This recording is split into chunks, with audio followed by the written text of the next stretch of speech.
Hi everyone. In this lecture, we will learn about some important set of data tools that will make your data more meaningful and help you get more information out of your data. The first tool is data sort. This helps arrange the data in a particular order. If your data has text, it will help order it alphabetically or in reverse alphabetic order. If it contains numbers, you can arrange them from smallest to largest or from largest to smallest. Let us apply data sorting on this table. First, select the column you want to sort with. I want to arrange them according to their marks in maths in descending order. That is, the highest scorer should be first. So select maths column, go to filter and sort in home menu. You can also find this option in data menu. Select sort and filter. Select sort largest to smallest. You see the option of either expanding the selection or continuing with same selection. If we continue with same selection, students will stay in the same order, that is student 1, student 2 and so on, but their marks will be sorted. This will assign wrong marks to the same student. Let's try this once. You can see that now student 1 has scored 100 marks, whereas earlier student 1 had scored some other marks in maths. We will undo this. Do Ctrl Z. We will use the option of expanding the selection while sorting. So go to sort largest to smallest, continue, expand the selection, sort. Now we can see that student 4 who actually scored 100 marks is now on top, whereas student 5 who scored the lowest is now at the bottom. We can similarly sort from smallest to largest. We will sort student basis their English marks from lowest to highest. Let's do it.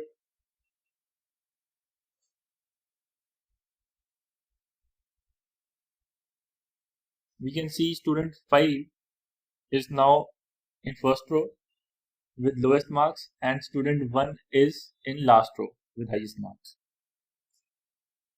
To do alphabetical ordering, we select the table below.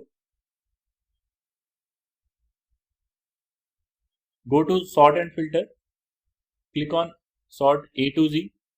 The table is sorted alphabetically basis the content in first column.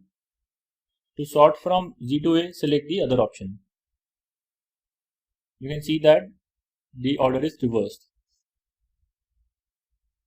In this first table, when we sort students basis their maths marks, student 2 and 3 will be having same marks. Let's sort them first. Since student 2 and 3 have same score, which is 85, they come at position 3rd and 4th, and Excel keeps them in the same order as before. But if you want to give another rule, that is, if you want to say that this should be first sorted basis math score and then by science score, you can do this by using custom sort. Go to sort and filter, select custom sort. First tell it to sort by math score, which is already there. Then add a level, select science, and then in descending order, largest to smallest, click on OK. You can see that student 2 is now in 4th position, below student 3 because of lesser marks in science. Next, we look at the filtering options. Filters will allow you to keep and filter out the data you desire. That is, if you have data of both male and female and we want to look at the data of females only, you can put a filter on gender and select females only. In our example, we first select the table on which we want to apply filters. Now, you can either go to sort and filter and select filter option, or we can just use the shortcut Alt, then A, then T. You need not press them simultaneously, just in order Alt, A, T. You see these small triangles, clicking which will give us options. In options, you can see that we can also sort the table from here also. Now to simply put a filter, you can go and select or deselect the numbers shown below. So if we want to keep only 99 and 100 scored student, we deselect all the other options and click on OK. Only these two students remain. All the other 3 rows are now hidden. You can also use the search option. If you have a large data, you can search the particular value and click on OK to keep that particular filter. One thing we can observe is if we apply a filter of say 99 and 100, you can see that small triangle has changed to a filter symbol. This tells us that which column has actually filter applied on it.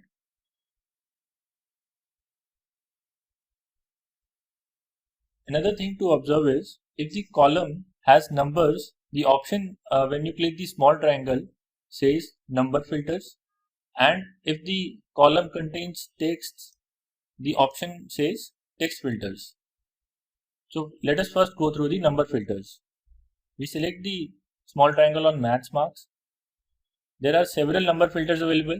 These are self-explanatory. You can either specify a number which equals the data or does not equal the data, or you can specify a number for which the data should be greater than that particular number or less than that particular number.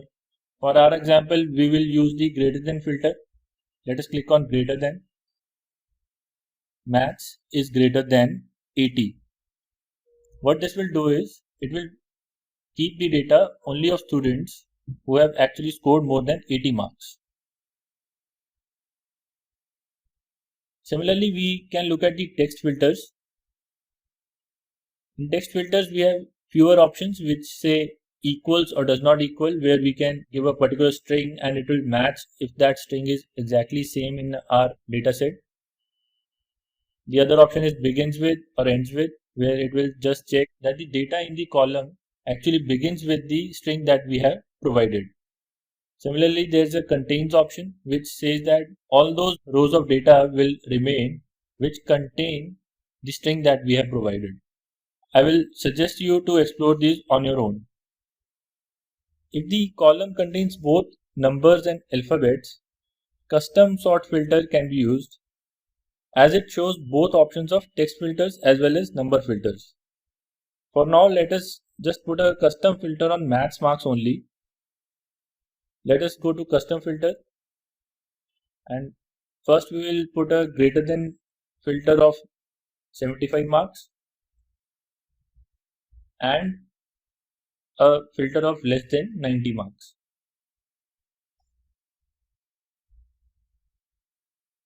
So only one student who has actually scored between 75 and 90 is remaining in this data. Other students have been hidden.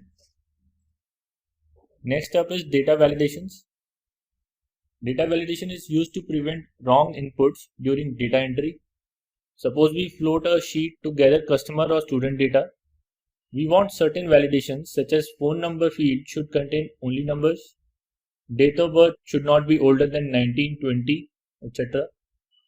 So how to apply such validations? First, select the cell on which you want to add validation.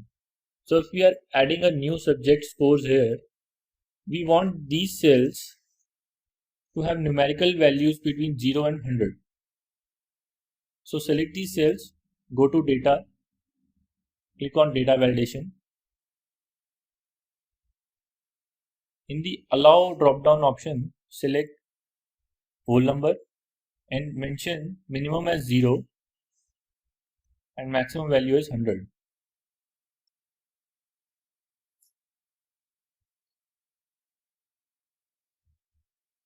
Click on OK.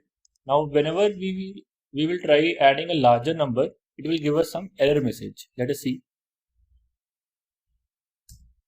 Excel is giving us this error which says this value does not match the data validation restrictions defined for this cell.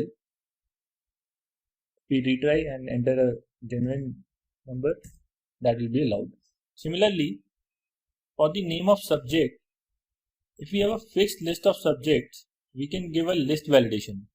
To do this, go to that particular cell and click on data validation. Now in allow, select list. In the source option, you can either mention all the subject list comma separated, or you can go and select the list in the Excel sheet that I have created. Click on OK. Now you can see a small drop down option in this particular cell. If you click this option, you can see all the subjects as a drop down. You cannot enter any other value for this cell. Only this drop down value can be selected for this cell. Another check that can be applied is on the length of input characters. For example, if the student name cannot be more than 10 characters, we go to this cell, go to data validation, allow text length and a maximum value of 10 characters. Okay. So now if we try to enter 11 characters,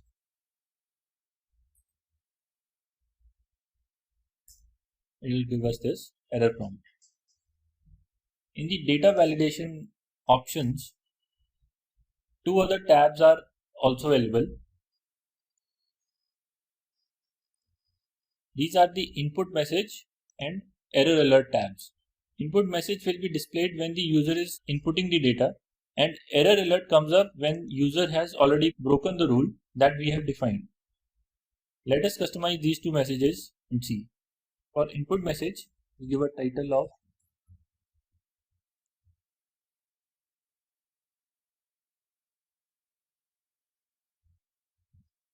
and for error alert,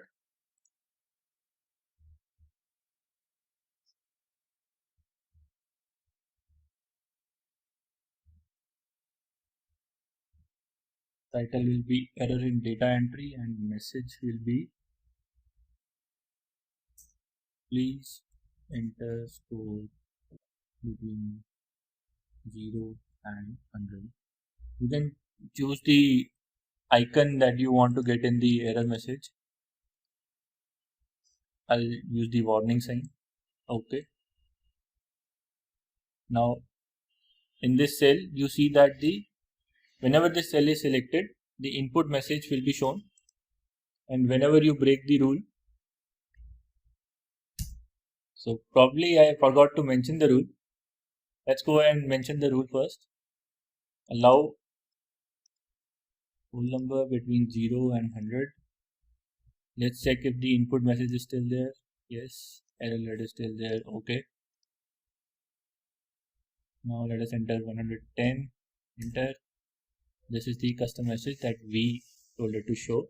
Error in data entry, please enter score between 0 and 100.